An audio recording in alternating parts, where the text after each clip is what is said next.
Amén. Una vez más, mis amados hermanos, los saludo en el precioso nombre de Cristo Jesús, nuestro Señor. Un abrazo caluroso para cada uno de ustedes, deseando que el Señor los tenga en salud, con su gracia y con todas sus bendiciones reposando sobre vuestras vidas.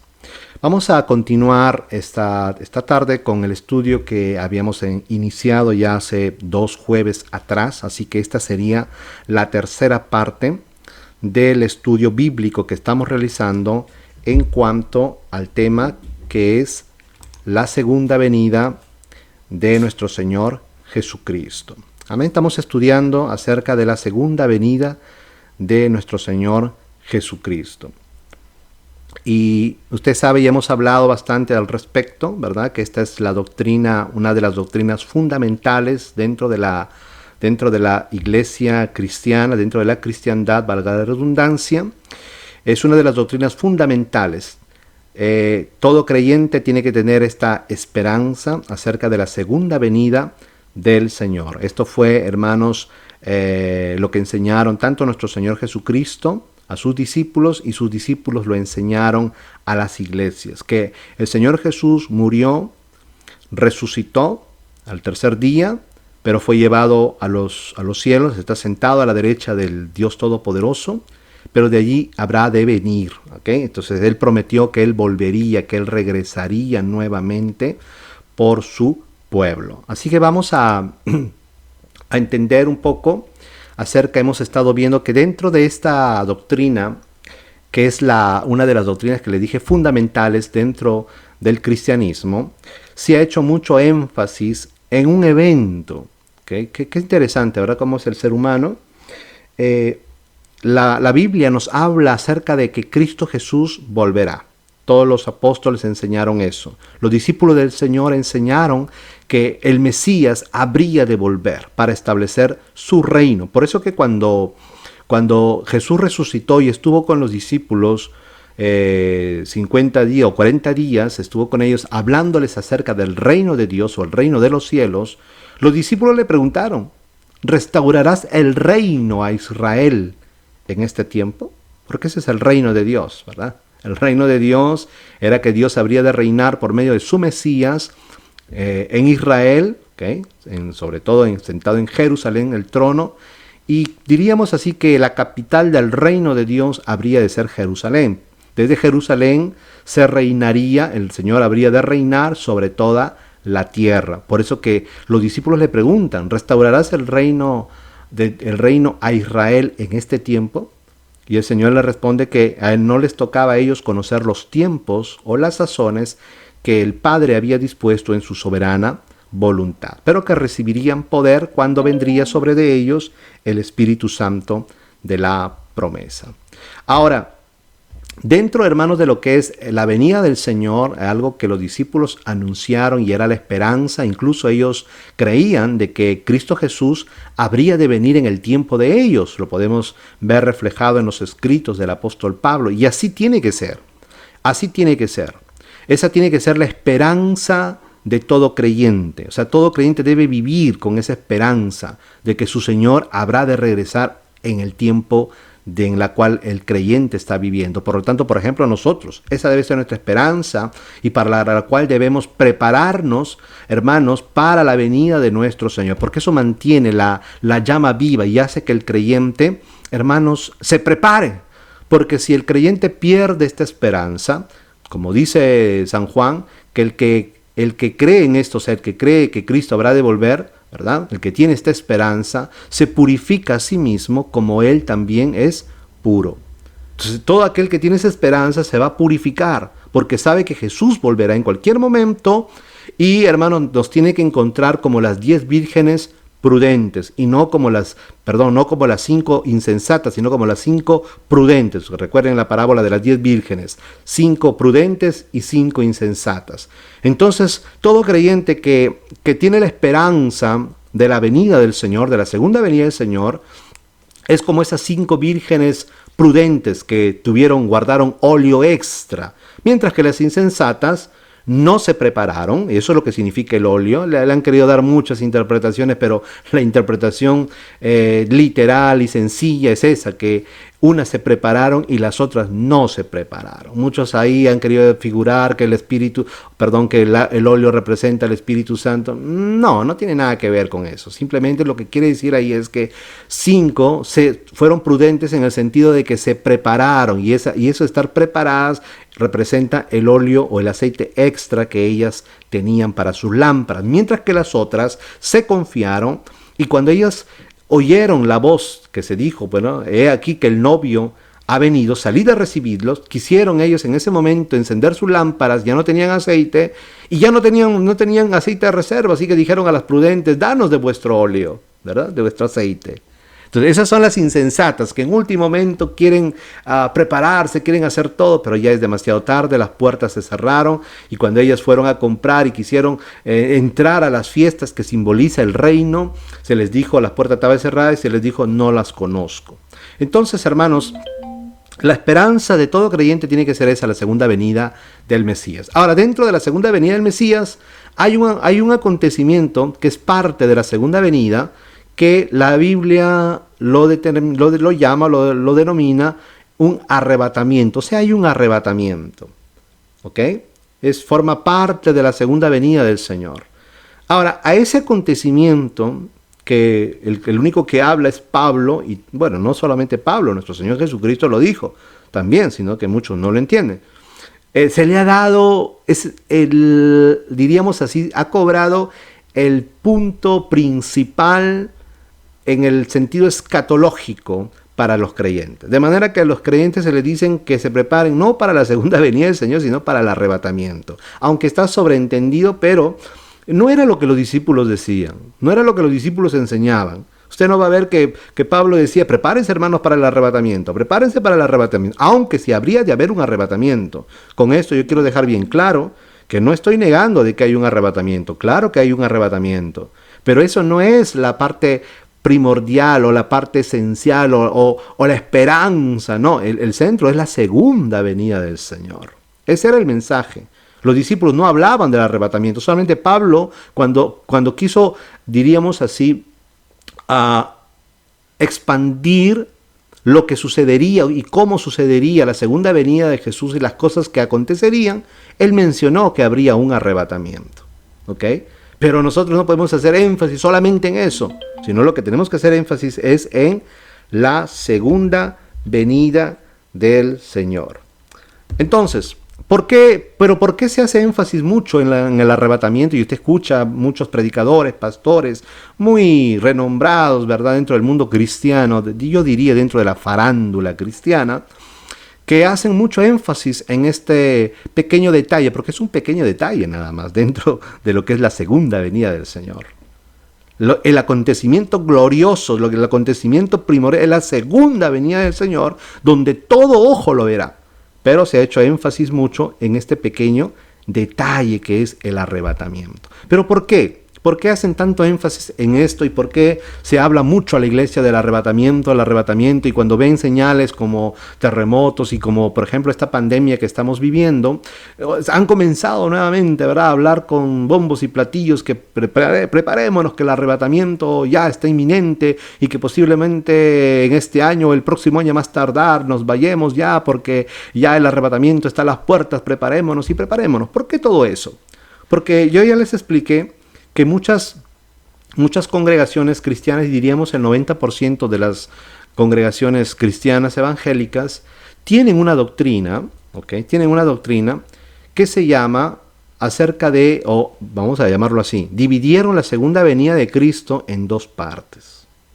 ¿Okay? Algo que no habló Pablo, ni ninguno de los discípulos, ni siquiera el Señor Jesús dijo que su segunda venida sería en dos partes. Pero los teólogos lo han dividido en dos partes.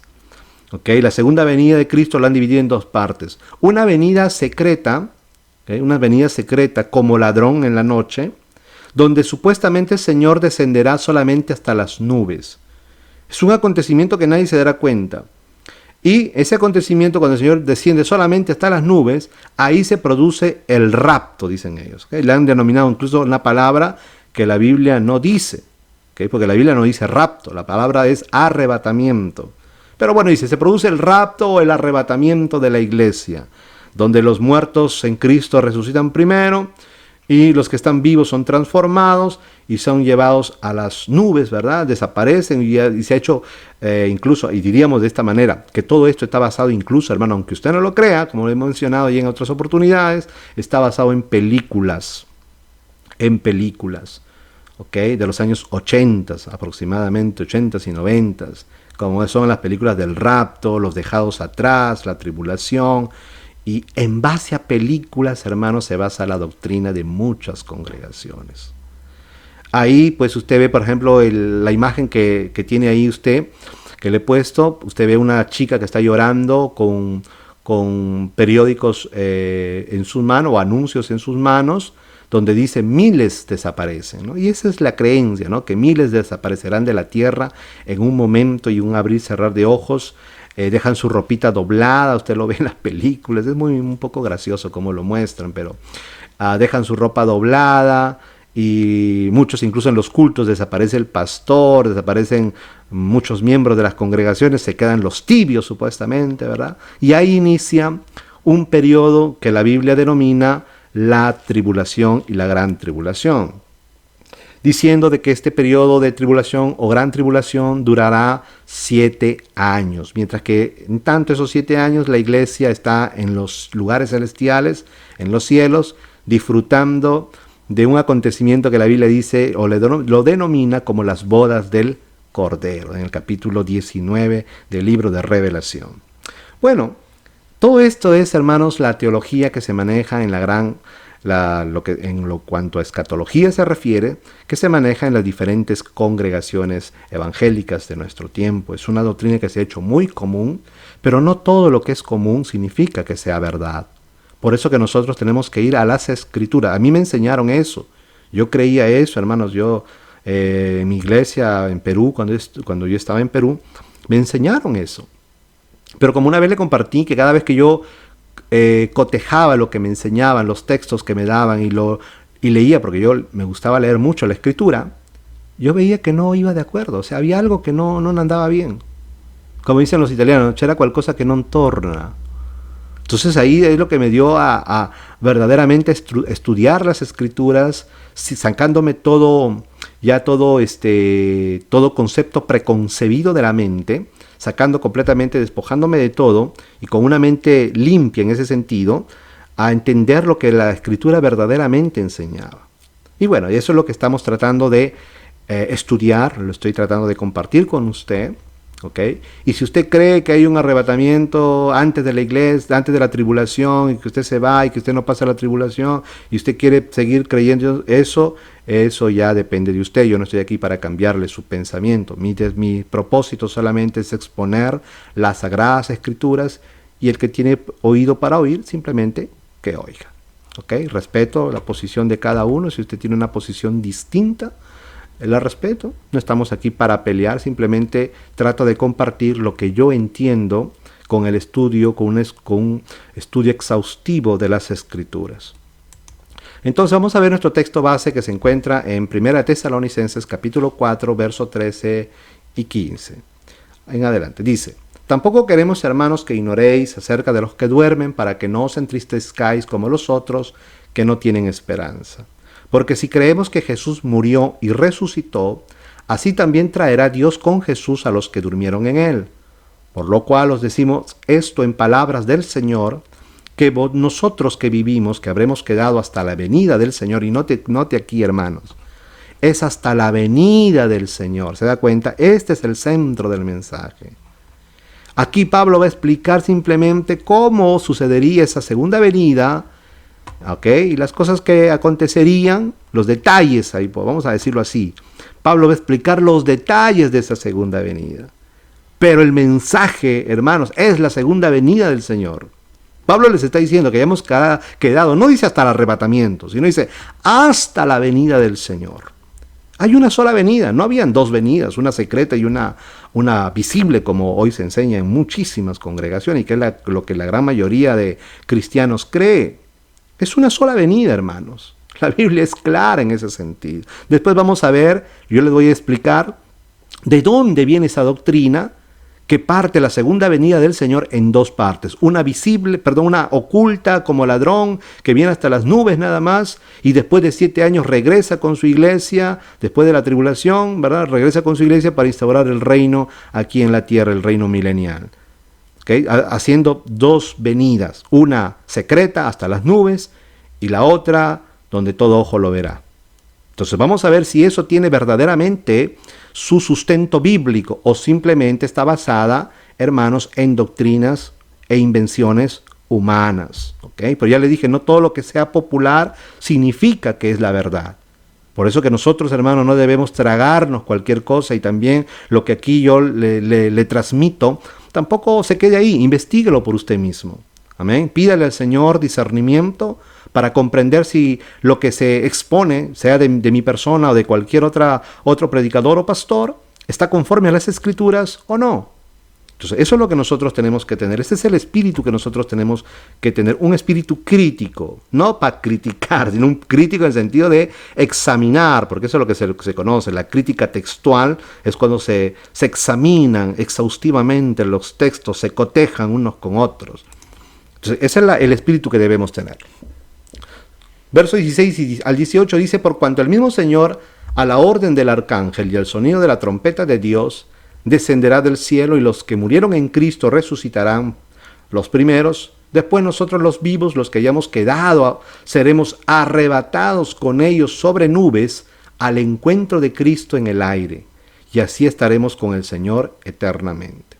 Consolados pues los unos a los otros con estas verdades.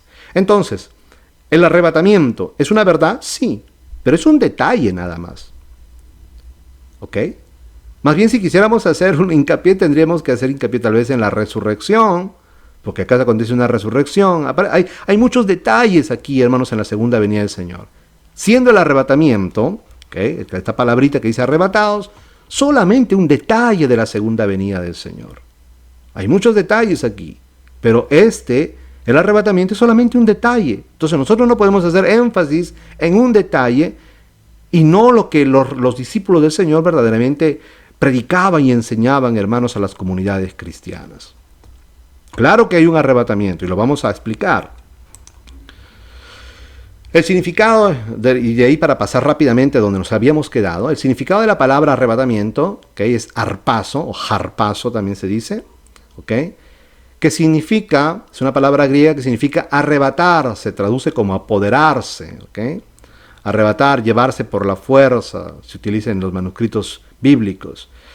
Arrebatar se dice del acto que el Espíritu del Señor con respecto a Felipe, eso ya lo hemos explicado en el libro de los Hechos, con Pablo cuando es llevado al paraíso, él fue arrebatado al paraíso, al tercer cielo, ¿okay? Entonces está el paraíso.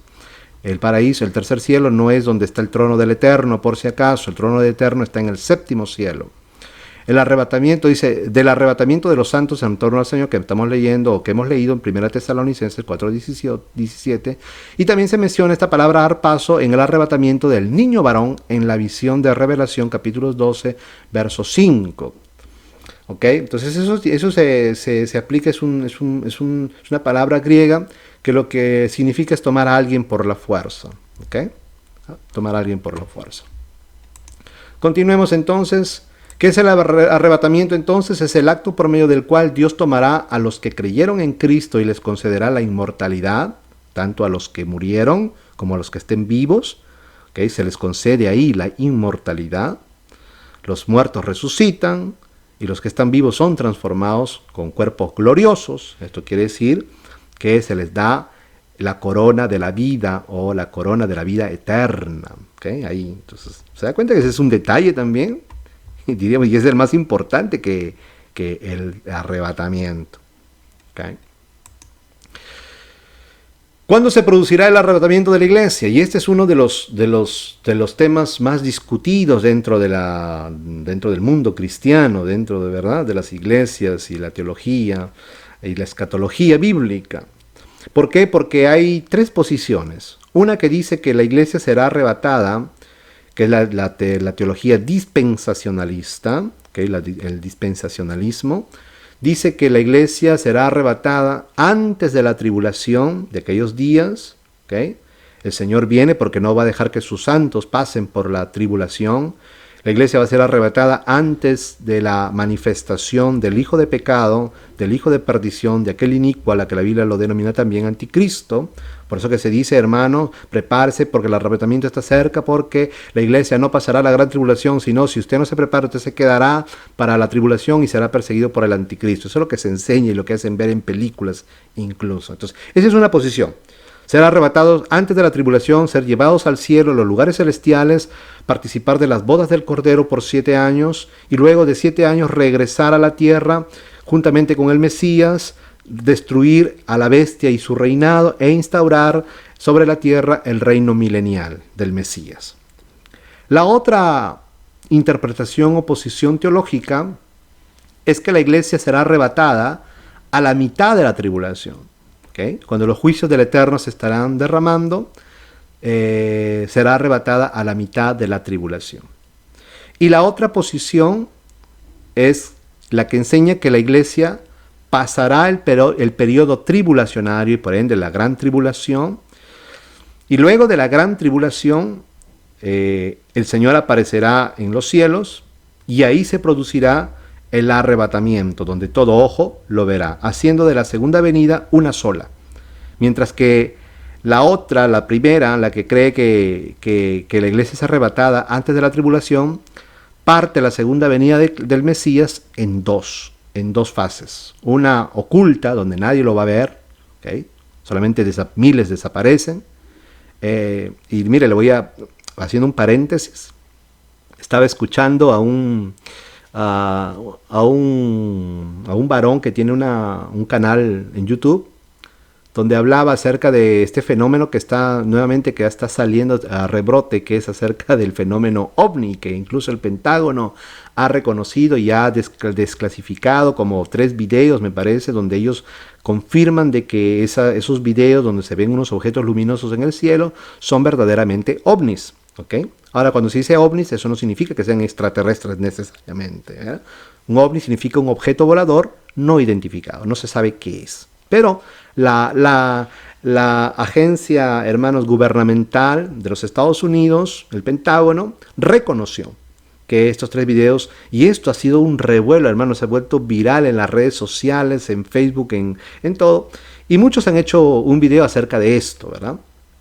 Entonces, este varón decía de que esto es una señal clara de que el arrebatamiento está más cerca que nunca. Porque desde el momento en que el gobierno de los Estados Unidos, en este caso el Pentágono, ha desclasificado, o sea, ha puesto a la luz y ha reconocido públicamente que estos 3 videos donde se ven objetos luminosos en el cielo, filmados por algunos pilotos de avión, son reales, y ellos reconocen que los ovnis son reales y reconocen su existencia. Entonces ellos dicen, esto es simplemente, están preparando para la humanidad, para que cuando venga el arrebatamiento, miles van a desaparecer. Entonces ellos van a dar la explicación al mundo de que fue una abducción masiva, ¿verdad? De millones de personas por medio de los extraterrestres, ¿verdad? Por eso que miles desaparecieron. Eso es lo que ellos van a... Entonces miren, hermanos, las cosas que se están inventando, ¿verdad? Bueno, esos son inventos de la gente con una imaginación muy grande. Bueno, entonces... la pregunta es, ¿cuándo se producirá el arrebatamiento de la iglesia? Ya les dije que hay 3 posiciones. El Señor mismo lo dijo. Entonces nosotros tenemos que hacernos la siguiente pregunta. ¿A quién le vamos a creer? ¿A lo que Jesús dijo y lo que enseñaron también sus discípulos? Porque Pablo, que es el apóstol, el último de los apóstoles, a los gentiles, él no enseñó algo diferente de lo que Jesús haya enseñado. Hermanos, eso es lo que tenemos que entender. Pablo enseñó lo mismo que, en cuanto a la segunda venida, enseñó lo mismo que Jesús había enseñado, había transmitido a sus discípulos. ¿Okay? El Señor Jesús dijo a sus discípulos cuáles serían las señales que antecederían al arrebatamiento. Y eso ya lo hemos visto, entonces rápidamente vamos a pasar. Habló de falsos cristos o ungidos, profetas. Habría terremotos en muchos lugares, habrían guerras, ¿verdad? Rumores de guerras, habrían hambres, hambrunas por todas partes. ¿Ok? Eran las señales. Por eso que estas señales están a todo lo largo de la historia de la iglesia. ¿Para qué? Con la finalidad de que la iglesia o el creyente esté siempre preparado. Siempre. Por eso que hay señales que se van a manifestar en forma lineal a lo largo de la historia de la iglesia. El hambre siempre ha habido, las guerras siempre han habido, rumores de guerra siempre han habido, terremotos siempre han habido. Entonces son señales. ¿Para qué? Porque para que el creyente cuando las vea, las oiga, esté siempre preparado, porque esa es la finalidad. Ahora, eso no significa de que la segunda venida sea una mentira, de que nos estén solamente engañando o que la palabra del Señor sea una falsedad. No, no, no, no.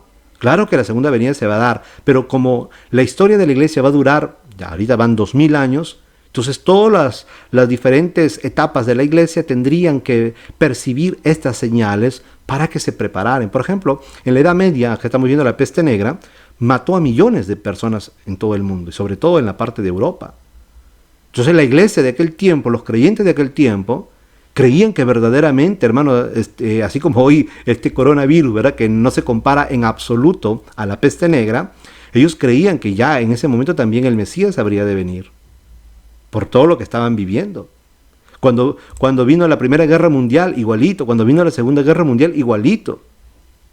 Entonces, ¿por qué? Porque cada época, ¿okay?, de la historia de la humanidad, los creyentes tendrían que tener estas señales para que se prepararan, para que estuvieran siempre preparados para la venida de su Señor. Porque el día y la hora nadie lo sabe.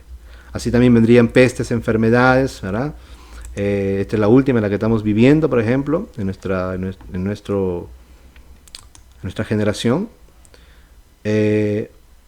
Vendrían las persecuciones, ¿okay?, los mártires en el Coliseo Romano en los primeros siglos, después en la Edad Media con la Santa Inquisición. Vendrían señales en los cielos, habrían señales en los astros, ¿verdad? Vamos a ver lo que el Señor enseñó. Mateo 24, verso 29 en adelante dice: pero inmediatamente después de la tribulación de aquellos días, el sol se oscurecerá y la luna no dará su resplandor y las estrellas caerán del cielo y los poderes de los cielos serán sacudidos. Es por eso que yo no sé si usted ha visto que cada vez que hay un fenómeno lunar que se llama la luna roja, le llaman luna sangrienta, le dicen otros, bueno, de sangrienta no es tanto, pero que se pone un poco anaranjadita, ¿verdad? Un poco así, color naranjita oscura, pero color sangre no tiene, eso no es sangre. Pero así le llaman, ¿verdad? La lunas de sangre, lunas rojas. Por eso que cuando se ve inmediatamente ya, hermanos, dicen, ya estamos cerca del arrebatamiento porque está la luna roja, y tanto aquí nos dice, también el libro de Apocalipsis nos dice que la luna se convertiría en sangre y que el sol no daría, se oscurecería, ¿verdad? Y que las estrellas de los cielos caerían sobre la tierra. Miren, hermanos, no digo que esto no pueda ser literal, no estoy diciendo eso, que no pueda ser literal, puede que sea literal, pero esto es un tipo de lenguaje apocalíptico. ¿Okay? Esto de que el sol se oscurece, que la luna se tiñe de sangre, ¿verdad? Y que las estrellas de los cielos caen como la higuera deja caer sus higos sobre la tierra, es un lenguaje apocalíptico que lo usaron incluso los profetas para referirse a ciertos acontecimientos, sobre todo cuando Dios habría de intervenir de una manera clara, trayendo juicio, ya sea sobre su propio pueblo Israel o sobre las naciones. Cuando usted ve, por ejemplo, el profeta Joel habla de lo mismo, que el sol se oscurecería, ¿okay?, como tela de silicio, que la luna no daría su resplandor y se teñiría de sangre, y que las estrellas caerían del cielo. Y otros profetas añaden que el cielo se enrollaría como una cortina. ¿No? ¿Es eso literal? Y recuerde que Joel está hablando, hermanos, acerca del juicio que vendría de parte de Dios sobre su pueblo Israel con la invasión de los asirios. Pasó eso, el sol se oscureció como tela de silicio negro, y la luna se transformó sangre y las estrellas cayeron. ¿Sucedió eso literal? No. Es un lenguaje, hermanos, diríamos así, apocalíptico, poético, pero de orden apocalíptico, para resaltar la grandeza de ese evento. Ahora, no digo que esto no pueda ser literal en el futuro, tal vez, pero solamente le quiero dar a entender de que esto ya lo habían anunciado los profetas en juicios que Dios habría decretado sobre su pueblo y que usan ese mismo lenguaje, y que eso no aconteció en sentido literal. ¿Okay? Bueno, sigamos adelante.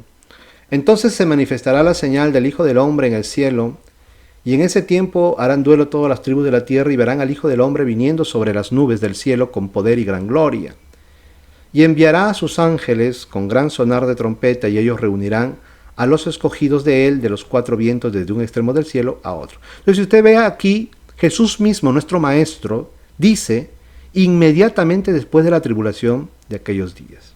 Ahora, cuando usted lee Mateo capítulo 24, usted tiene que entender, la vez pasada le expliqué un poquito, que usted tiene que entender que casi todo lo que ahí se menciona en Mateo 24 está relacionado para la generación de ellos, para esa generación, o sea, para los que estaban oyendo lo que Jesús estaba exponiendo. ¿Ok? Me dejo entender. En las Escrituras, cuando se habla del día del Señor, ese es otro término que usan los profetas para referirse a una intervención de parte de Dios trayendo juicio, nuevamente, sea sobre su propio pueblo o sea a alguna nación en particular, como fue con Babilonia, como fue con Tiro, como fue con Nínive. A esos acontecimientos donde Dios traería un juicio de destrucción, la Biblia lo llama siempre el día del Señor. ¿Ok? El día del Señor. El día de Jehová, el día del Señor. De manera de que cuando Jesús habla en Mateo 24 a sus discípulos, todas las señales que habrían, porque le preguntan cuándo sucederían estas cosas resguardo a la destrucción del templo, en cuanto a su segunda venida, ¿okay? Bueno, no dice su segunda venida, simplemente dice a tu parusía, tu venida, qué señales habrá de tu venida y del fin del siglo. Entonces Jesús comienza a hablar ahí todas las señales que está en Mateo 24. Pero si usted se da cuenta, al final él dice, y no pasará esta generación sin que todas estas cosas se hayan cumplido. Y ahí han querido pues interpretar y darle una interpretación sacándolo fuera de su contexto, hermanos, de lo que la Escritura dice. Pero cuando Jesús dijo, no pasará esta generación sin que todo esto haya acontecido. Todo lo que Jesús mencionó en Mateo 24.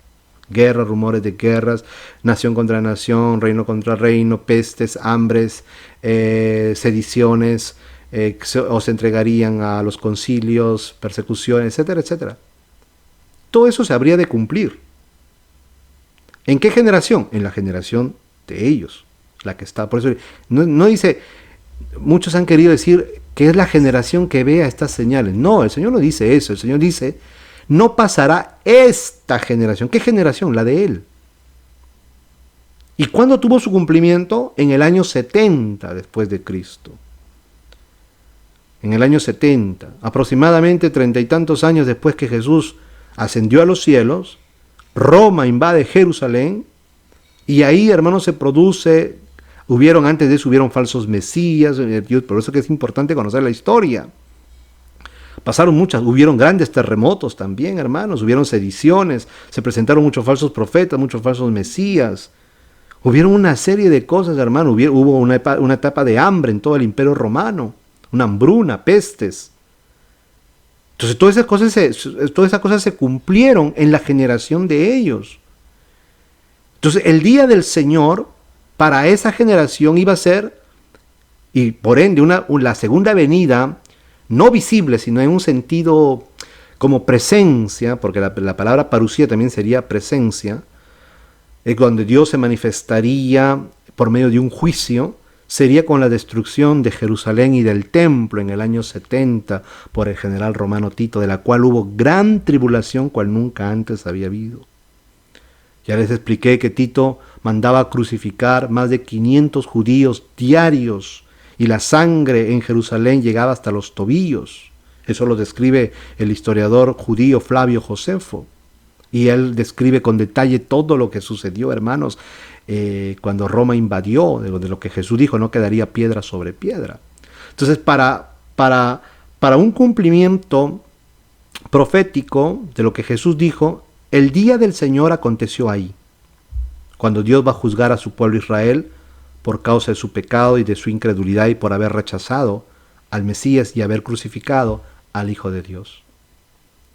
Pero hay otro acontecimiento que ya no va a ser solamente a una nación, sino que sería el juicio de Dios a todas las naciones, al fin de los tiempos, y esa manifestación y ese juicio de Dios, donde Dios habría de derramar su ira y su juicio, ya no solamente sobre Israel o sobre una nación en particular, sino sobre todas las naciones del mundo, es conocido también por ende, el gran día de todos los días, el día glorioso del Señor, donde el acontecimiento más glorioso será la segunda venida del Hijo del Hombre, del Hijo del Dios eterno. A eso se le conoce como el día del Señor. ¿Ok? Y eso, hermanos, obviamente va a suceder después también. Así como hubo una gran tribulación en el año 70, definitivamente también va a haber una gran tribulación, pero a nivel mundial, ¿ok?, en el final de los tiempos. Porque las profecías muchas veces son cíclicas, se repiten, pero cuando se repiten a mayor escala. Le voy a poner un ejemplo. Isaías profetizó de que una virgen daría luz, pero esa fue una profecía que se le dio a un rey de Israel. Y le dijo, esta será la señal, le dijo, de que la doncella o la virgen dará a luz. Y le describe ciertas cosas, pero era para ese rey. Pero esa profecía tiene doble cumplimiento, y su segundo cumplimiento viene con la primera venida de nuestro Señor, con su nacimiento virginal por medio de Miriam o María, como usted se conoce normalmente. Entonces, la iglesia, hermanos, ¿pasará la tribulación? Sí.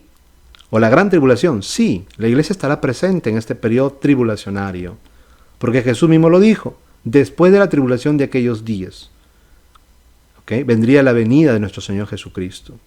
Después de la tribulación, no antes. En ningún momento el Señor dice que vendría antes de la gran tribulación. Él mismo lo dice. Entonces la pregunta que tenemos que hacernos es, ¿le creemos al Señor o le creemos a los predicadores de hoy? ¿A quién le quieres creer tú? Esa es la pregunta. ¿Okay? No me cree ni a mí tampoco. Crea lo que la palabra dice, simplemente. ¿La iglesia pasará la gran tribulación? Sí, pero viene de parte de la tribulación que viene de parte de Satanás. Mateo capítulo 24, verso 8 al 9 dice, pues todas estas cosas son principio de dolores, entonces os entregarán a tribulación y os matarán y seréis aborrecidos por todas las naciones por causa de mi nombre, ¿verdad? Hechos 14, 22 dice, fortaleciendo los ánimos de los discípulos y exhortándoles a perseverar fieles en la fe, les decían, es preciso que a través de muchas tribulaciones entremos en el reino de Dios. Y también ahí, hermanos, 2 Tesalonicenses, esto ya lo hemos leído, hermanos, así que no vamos a volver a leer, porque si no nos vamos a demorar demasiado. Entonces ya habíamos visto, hermanos, de que la iglesia sí pasará la gran tribulación, ¿okay?, por manos del anticristo.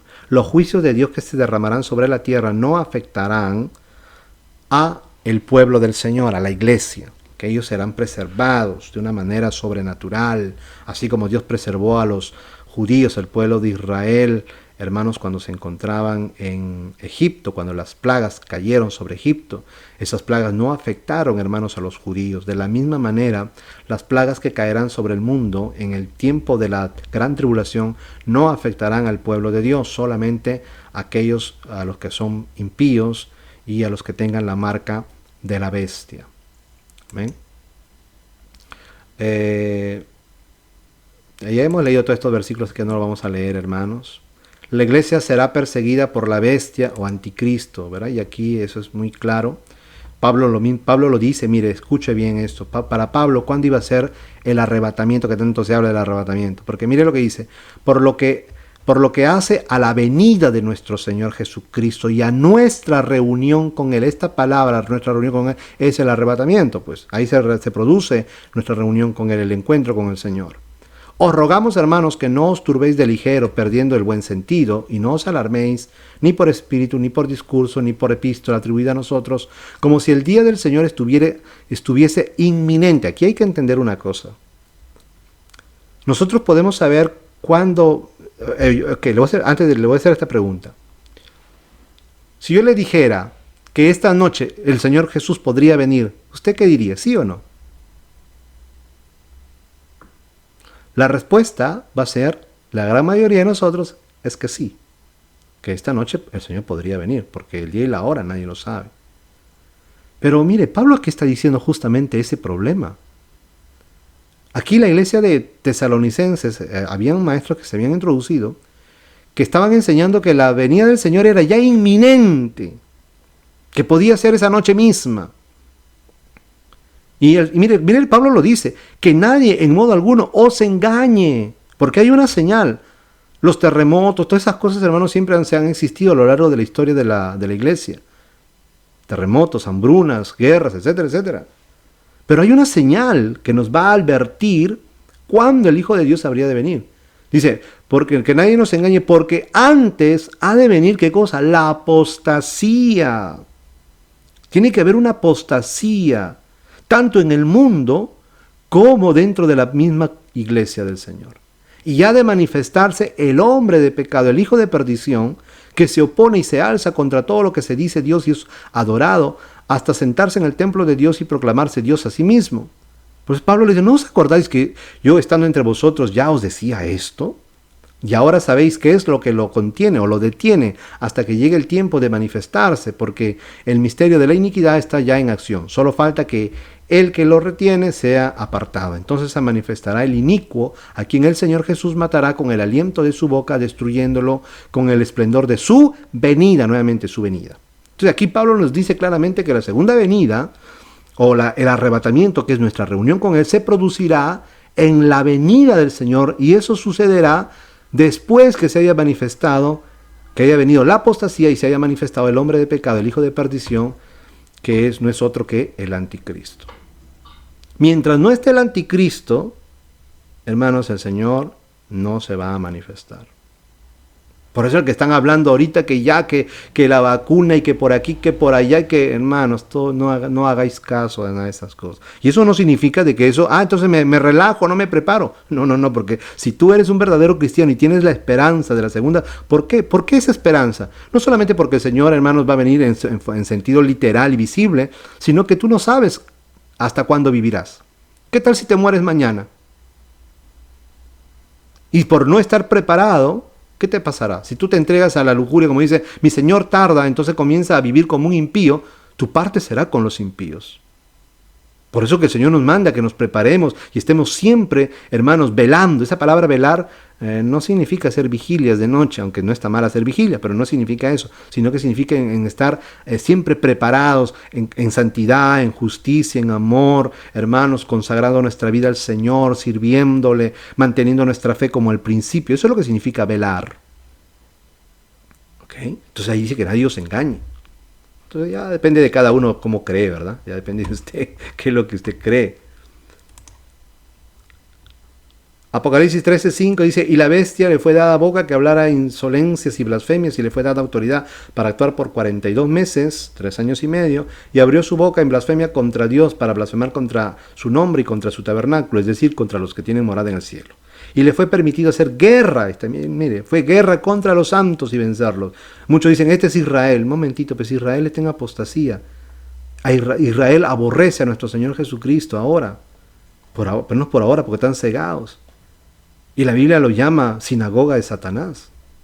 ¿Cómo que van a ser santos? Los únicos santos a quienes se refieren las Escrituras, hermanos, es a la iglesia, a los creyentes, sean judíos o sean gentiles, todos aquellos que han creído y han sido lavados por la sangre del Mesías, del Cordero de Dios que quita el pecado del mundo, alabado sea su nombre. Entonces la bestia, el anticristo, le fue permitido, y esto es interesante, le fue permitido, ¿okay? Dios le permite, le concede, así como cuando le dice a Pedro, seréis zarandeados, Satanás os ha pedido y seréis zarandeados. Así también, hermanos, la iglesia en el final de los tiempos va a ser, hermanos, más que zarandeada, pero por parte del anticristo. Y le fue permitido hacer guerra contra los santos y vencerlos. Eso también está en el libro de Daniel y usted lo puede ver ahí. ¿no? También le fue dado poder sobre toda raza, pueblo, lengua y nación, y le adoraron todos los habitantes sobre la tierra, cuyos nombres no están inscritos en el libro de la vida del Cordero, quien fue inmolado desde la fundación del mundo. Si alguno tiene oído, oiga. Si alguien lleva en cautividad, es llevado en cautividad, y si alguien mata a espada, tiene que ser muerto a espada. Aquí está la perseverancia y la fe de los santos. Entonces yo les hice ver un video que no lo voy a hacer ver porque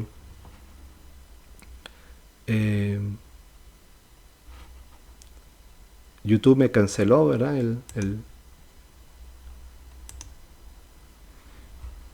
Ahora, vamos a ver algo que usan como sustento muchos predicadores y teólogos acerca de que la iglesia no pasará la gran tribulación, y es el texto que aparece en 2 Tesalonicenses capítulo 2 versos 6 al 7.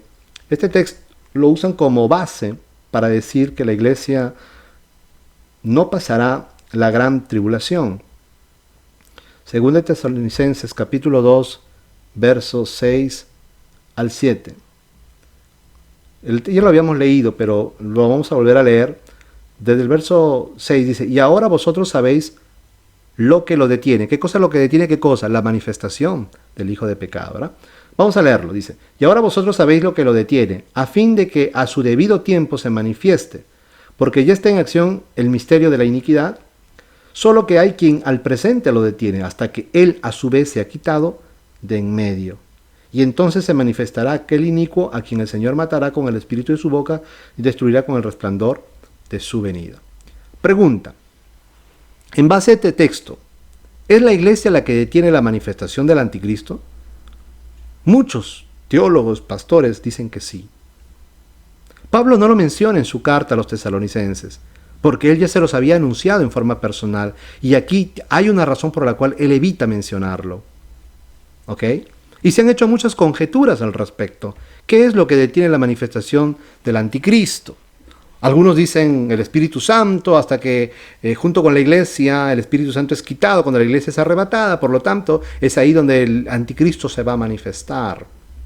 Otros dicen que es la iglesia, porque es la iglesia la que detiene por ahora la manifestación del anticristo. Hasta que la iglesia sea quitada, entonces se va a manifestar aquel inicuo, ¿verdad?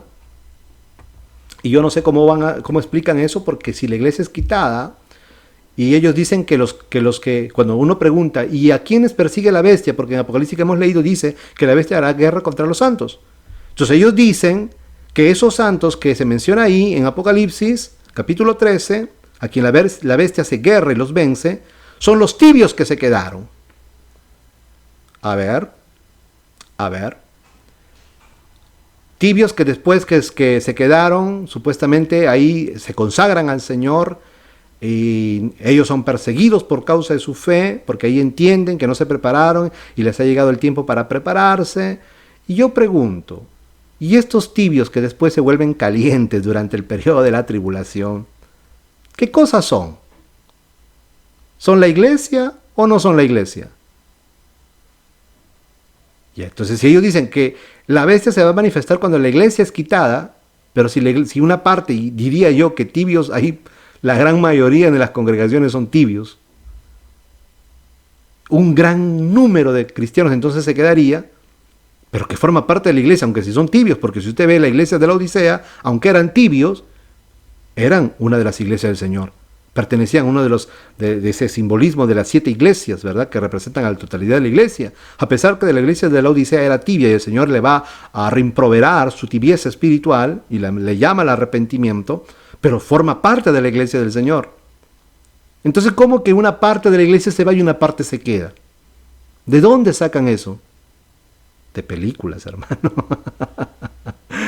Sacan de películas, no tienen otro argumento, otro sustento de películas, los dejados atrás, el arrebatamiento y la tribulación.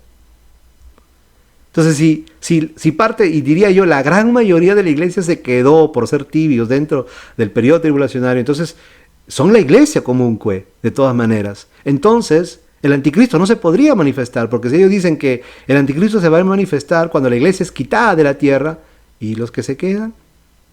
¿No son la iglesia entonces? Entonces ellos ya no son la iglesia. Y si no son la iglesia, entonces ellos no van a ser salvos.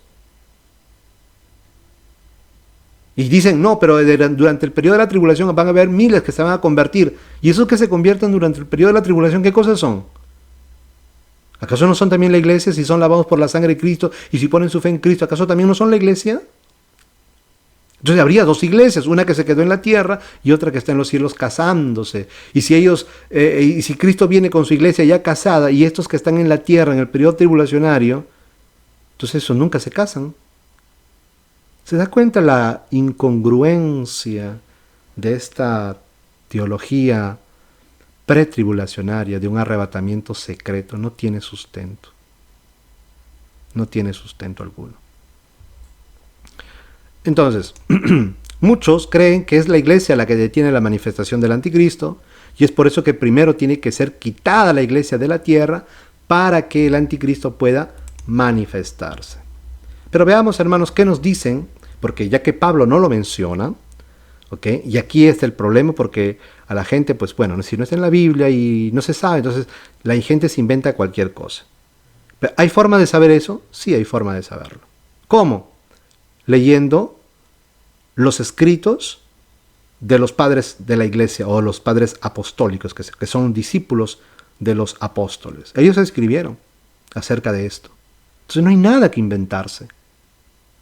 No hay nada, hermano, de que nosotros podamos decir, o es el Espíritu Santo, o es la iglesia, o a saber qué cosa. Yo me acuerdo que otros decían que era el arcángel Miguel, ¿verdad? Que era quitado. Entonces el anticristo. Y hay cada invención que se hacen, hermanos. Pero simplemente por no leer, por no investigar, porque hay testimonio de lo que la iglesia sabía y creía a este pasaje enigmático.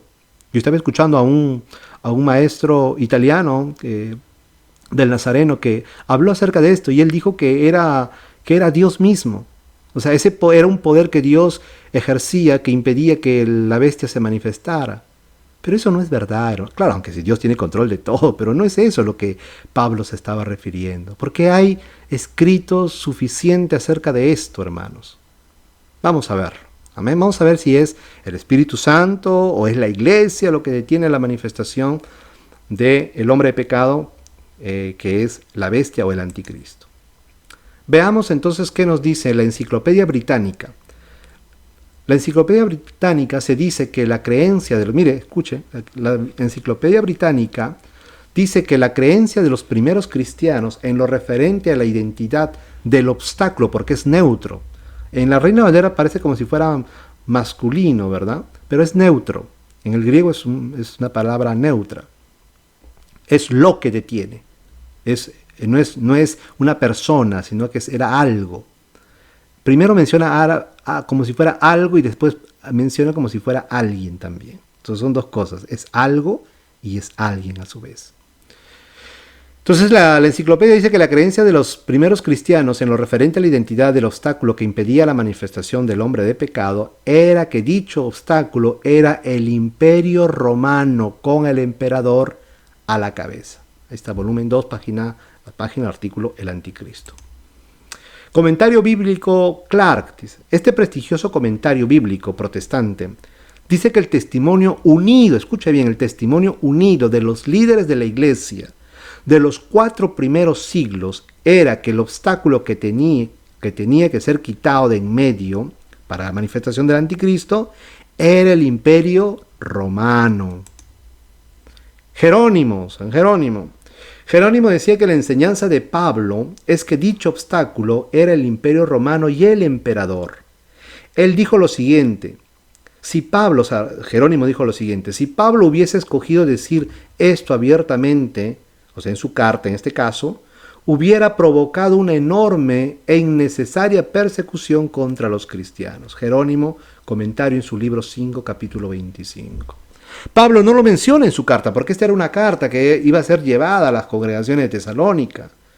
Pablo no lo menciona, ¿por qué? Porque si él lo mencionaba, y si los soldados romanos, o las legiones romanas, o, ¿verdad? O algún centurión romano, capturaba a este mensajero y estas cartas por cualquier motivo caían en manos de las autoridades romanas, iba a generar, hermanos, iban a considerar a los cristianismos como, o a los cristianos en este caso, como sediciosos, ¿verdad? Sediciosos, que estaban confabulando para la caída del Imperio Romano. Entonces, hubiera generado una innecesaria persecución, ya que ya había, pero una persecución más férrea contra los cristianos de aquel tiempo. Por eso que Pablo evita mencionarlo, porque él ya se los había dicho en forma personal a la iglesia de Tesalónica y por ende a todas las congregaciones. Esta era precisamente la razón por la cual Pablo ocultó, dice en la epístola, la identidad de este obstáculo.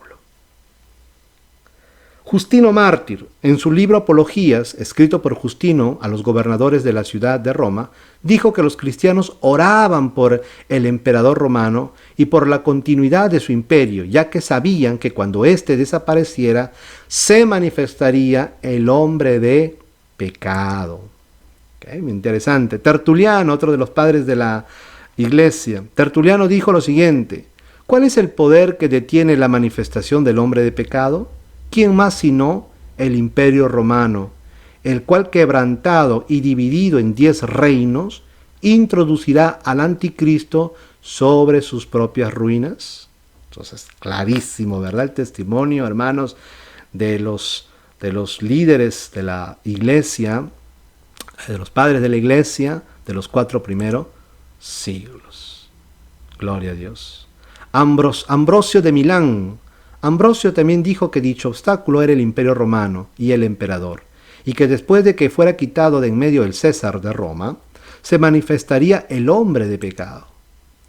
Crisóstomo, este líder cristiano, enseñó lo mismo. Él dijo lo siguiente: uno se puede preguntar, ¿qué es lo que detiene la manifestación del hombre de pecado? Es el Imperio Romano. Cuando éste desaparezca, entonces vendrá el hombre de pecado, porque mientras dure el temor de la gente hacia el emperador de Roma, nadie se ensalzará por sí solo. Pero cuando el emperador desaparezca, entonces el hombre de pecado se manifestará e intentará gobernar el reino de Dios y de los hombres. Qué interesante, ¿verdad? El reino de Dios y de los hombres. Bueno, porque aquí muchos han interpretado de que este hombre de pecado, anticristo o bestia, no es otro más que el papado romano. Interesante, ¿verdad? Pero bueno, ¿será el papado romano? Yo creo que no. Yo creo que no. Y después les voy a decir por qué. Comentario exegético y explicativo de la Biblia, tomo 2. Dice, este prestigioso comentario bíblico dice: el romanismo, como precursor del anticristo, fue restringido de esa manera por el emperador romano, entonces representante del poder coercitivo, hasta el tiempo cuando Constantino transfirió la sede del imperio a Constantinopla. El obispo romano gradualmente se elevó al primado. Bueno. Eliot, el historiador eclesiástico Eliot dice: tenemos el testimonio unido de los padres antiguos desde Irineo, de 130 a 200, después del Mesías, el discípulo del discípulo de Juan hasta Crisóstomo, 347 al 407, inclusive Jerónimo, 331 al 420, asegurando todos que la clave estaba en el poder imperial que gobernaba y residía en Roma. Por consiguiente, es obvio que la creencia general de todos los primeros cristianos de los 4 primeros siglos es que el obstáculo que impedía la manifestación del hombre de pecado era el Imperio Romano y el César. ¿Okay? El César. Recuerda que el César tenía un título que era un título babilónico, por eso que el Imperio Romano era poseedor de los secretos babilónicos, de los misterios babilónicos. Y uno de los títulos que en este caso el emperador romano tenía era de Pontificis Maximus, o Sumo Pontífice. De manera de que cuando, diríamos así, Roma cae, después que se divide en 2, Roma de Oriente y Occidente, ahí están las 2 piernas de la estatua de Nabucodonosor, ¿verdad? Primero cae la Roma de Occidente. Y cuando cae la Roma de Occidente, el Imperio Romano, diríamos así, va a sufrir una evolución. ¿Okay? Va a sufrir una evolución. Donde el obispo de Roma, va a tomar el primado, se va a elevar contra todos y se va a convertir, la iglesia se convertiría ya en un poder no solo religioso, sino político, porque este era el poder de los emperadores romanos, era un poder político y religioso. Por eso que al emperador romano, al César, se le llamaba Pontificis Maximus, sumo pontífice, o sumo sacerdote de los misterios babilónicos. ¿Okay? Él oficiaba como sumo sacerdote, no había otro poder ni político ni religioso más alto que el del emperador. Y este es el poder que va a tomar, en este caso, el papado romano, donde ellos se van a hacer del poder, de un poder político y religioso, donde van a poner reyes, quitar reyes, y sobre todo usted lo sabe, durante el periodo hasta la Edad Media, siglo XV, siglo XVI, siglo XVII. ¿Ok? Entonces ya hemos entendido a este punto que quien detenía la manifestación del hombre de pecado, el hijo de perdición, no era otro más que, ¿quién? El imperio romano y por ende el emperador. Ese era el poder, hermanos, que detenía la manifestación de la bestia o el hombre de pecado. Ahora, usted dirá, pero Roma cayó ya hace siglos. Bueno, lo que le estoy diciendo es que Roma no cayó, sino que sufrió una metamorfosis. Sobre todo lo que concierne a la Roma de Occidente. Roma sigue vivo todavía su poder por medio del papado romano. Por eso que así como Roma tenía su moneda y ahí estaba acuñada la imagen del emperador de turno, del César de turno, así también, hermanos, la Iglesia Católica Romana, ¿okay? El Vaticano, sucede que es el Vaticano, usted lo sabe, ellos tienen su propia moneda donde está acuñada la imagen del Papa de turno. Tienen su propio banco, tienen su propia guardia, tienen su propia economía, sus propias leyes, es un Estado. Es un poder, Roma continúa. Y ese poder se ha extendido en Oriente y Occidente. Por eso que en todo lugar, si usted ve, hermano querido, los poderes políticos, por ejemplo, y las sedes de los poderes políticos, como son los palacios de gobierno, ¿okay? Tienen sus inscripciones en latín. En Estados Unidos, y usted lo puede ver ahí en el billete de $1, en la parte de atrás, donde está la pirámide del ojo que todo lo ve, hay un escrito en latín que dice el Novus Ordo Seclorum. ¿Pero por qué latín? ¿Acaso los ingleses hablaban latín? ¿Acaso los norteamericanos hablaban latín? ¿Por qué latín? Porque el latín es el idioma del Imperio Romano, que sigue subsistiendo de una manera. Recuerde que la bestia se habría de manifestar después que Roma caería completamente y se fraccionaría en 10 reinos con 10 reyes gobernando juntamente. De esa división, y muchos piensan que fue del Imperio Romano de Occidente cuando cayó, dicen que se dividió en 10, con estas tribus, ¿verdad? Los germanos, los godos, los ostrogodos, los visigodos, los lombardos, y estas 10 tribus que estancieron, que hoy vienen a ser los países europeos. Dicen que ahí están los 10 reinos en los cuales habla tanto el libro de Apocalipsis como también el libro de Daniel, con la estatua de Nabucodonosor, que al final están los 10 dedos, ¿verdad? Mezclados con hierro y con barro. Pero no, hermanos, recuerde que Roma se divide en 2, Oriente y Occidente. Son 5 de Oriente y son 5 de Occidente. No es solamente Occidente, no solamente es Europa. Tiene que ser Occidente y Oriente. 5 de cada uno. Y eso hasta el día de hoy no ha sucedido. El mundo, porque si usted recuerda, el mundo ahorita está influenciado por Roma a nivel mundial. Los sistemas de gobierno son el sistema romano. El sistema de justicia es del Imperio Romano. Muchas cosas de lo que nosotros tenemos está basado en lo que fue la política y la forma de gobierno del Imperio Romano. que todavía subsiste en la persona del Papa de turno. ¿Okay? Por eso que él acuñó el título que tenían los emperadores romanos, los césares, que era el sumo pontífice. Cuando usted oye del sumo pontífice de Roma, que es el Papa de turno, no es otro que el título que llevaban los emperadores romanos. Por lo tanto, Roma sigue subsistiendo en un poder, claro, ya no como el de antes, pero es un poder. Roma y el Vaticano es un poder político y religioso.